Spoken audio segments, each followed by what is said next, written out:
While picking up a new mid-range device, a thought that often bothers the users is to go with an old flagship device instead. For the price lower than a price of a new mid-range device, you can find an older flagship device.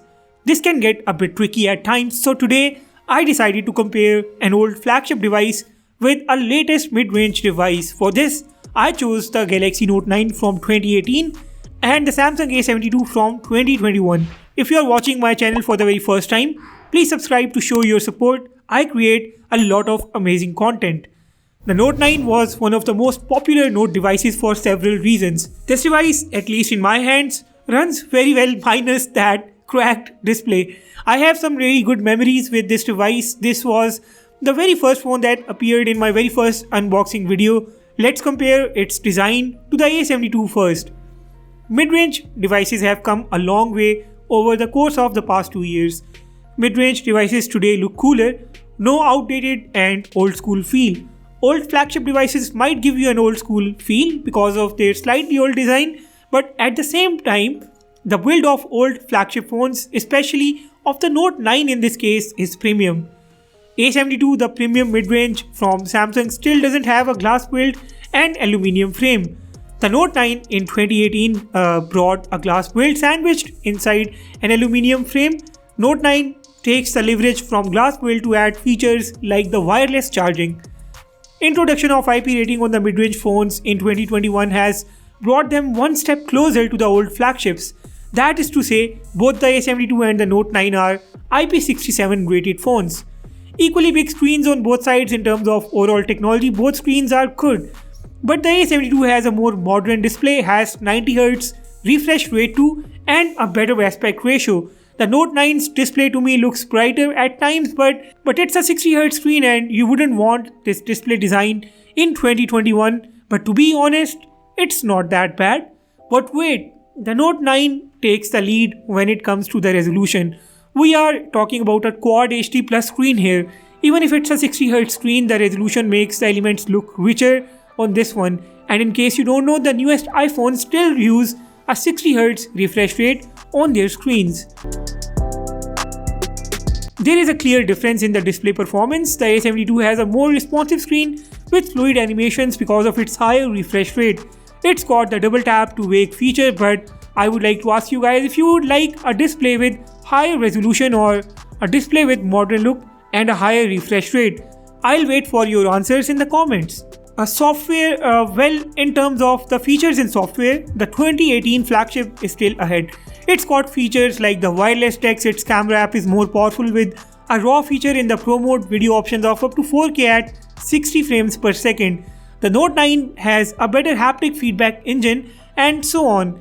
If you don't know, Samsung has always added more features in its flagship devices and it provides a mid-range software experience on the mid-range devices. But something has changed that makes the A72 my pick over the Note 9 now in 2021. The A72 and a whole lot of other new Samsung devices are eligible for 3 years of big software updates and 4 years of security updates. The Note 9, on the other hand, won't be getting any new Android versions. Its software lifecycle ended at the Android 10. Between more software updates and more software features, I would pick a device with more software updates. The A72 is going to run well for at least next 2 or 3 years. Processing power on the mid-range phones like the A72 is now catching up to the old flagship phones. The overall performance difference between the Note 9 and the A72 is almost negligible. The Note 9 for some games offers more advanced graphic settings. For instance, you can play PUBG Mobile on the Note 9 in smooth extreme configuration, which means it will also unlock the 60 frames per second. The A72 can't do this. At the same time, the Note 9 heats up and the A72 doesn't. If the processing speed of a 2018 flagship and a 2021 mid-range is the same, the heat dissipation isn't. This is where the new mid-range takes the lead once again, unless a slight increase in performance is your absolute concern. I also found the internet performance better on the A72. The internet keeps lagging on the Note 9. I think the Wi-Fi module on the Note 9 might be old and it's not processing the internet stuff that fast. In terms of the storage and RAM, both categories from the present and the past are at the same level right now. We normally get 8 gigs of RAM and 1 to 8 gigs of internal storage in mid-range devices today, and this is what the flagships offered in 2018. The microSD card was present back then and it is present today, but the microSD card slot is being taken away from the new flagship devices, so I wonder how a mid-range device from 2023 with a card slot will stand next to a flagship from 2021 without a card slot. Only if Samsung doesn't remove the microSD card slot from its entire phone lineup. Now, flagships back in the day were not advanced enough to carry an under-display fingerprint scanner. The tech has advanced so much in the last 2 years that not only the upper mid-range devices but the lower mid-range devices are also getting the under-display fingerprint scanners. For example, the Galaxy A32, and this also puts the phones like Galaxy A72 ahead once again. But yeah, the rear optical readers of old flagship devices are still a whole lot faster than today's mid-range in-display scanners.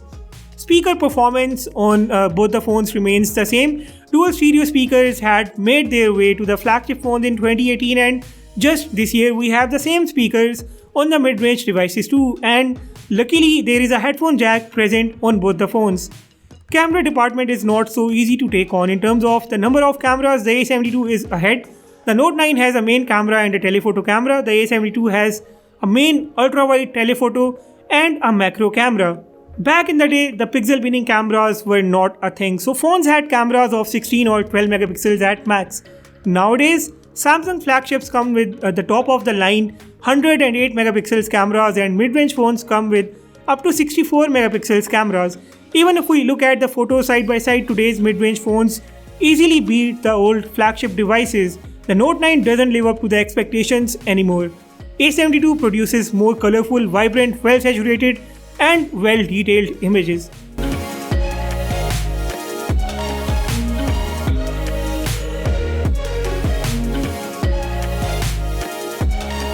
You need to choose whether you want a phone with one main good camera, better video options and stability, and a powerful Pro mode, or you want a mid-range device with 4 good cameras, mediocre video options and stability. Let me know about your answer down in the comment section.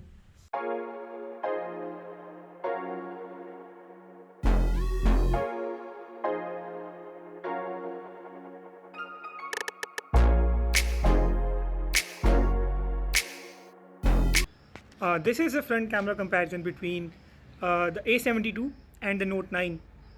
Front cameras on mid-range phones have improved a lot, and these are also the pixel binning cameras going up to 32 megapixels. But back in the day we had cameras on the front up to 8 or 10 or 12 megapixels only. I am not going to be the judge for this video. As always, you guys have to judge the resolution, stability, voice recording quality, and drop your feedback down in the comment section below.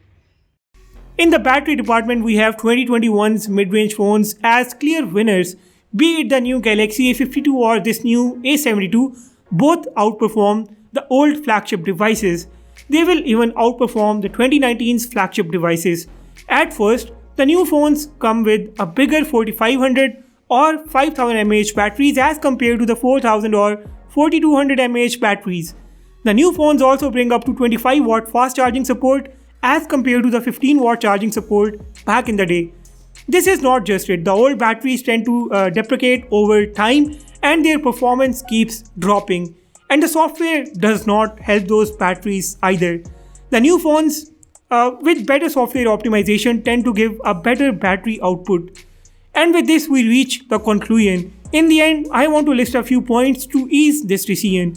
If you buy a new mid-range device, you get upgraded and new design, better software support and more software updates, better services and warranty coverage, better resale value, better and bigger batteries with powerful chargers, more camera lenses with a better image output, and a few more things. If you buy an old flagship device, for example the Note 9, you get a better build with wireless charging, a good main camera sensor with more camera options like RAW mode, 4K at 60 frames per second video, and better stabilization. Say no to warranty, software updates, resale value, and after-sale services. Now, this was a comparison between the A72 and the Note 9 to put things into a better perspective. Even if you compare the Galaxy A52 with the Note 9 today, the A52 is going to come out on the top. And now the ball is in your court. If you are wondering why I did not bring the Note 9's S Pen into discussion, that is because this video was supposed to give you an idea about a 2018's flagship versus a new mid-range, not exactly the Note 9 versus the A72. Let me know which device makes more sense to you today. Which one would you be willing to buy if you had around $400 in your pocket? Also, drop your feedback about this format of videos. Would you like to see a Xiaomi OnePlus flagship versus mid-range comparison too? Lastly, hit the like button if you haven't yet and subscribe to support my channel. With that being said, I will sign off and see you all in the next one.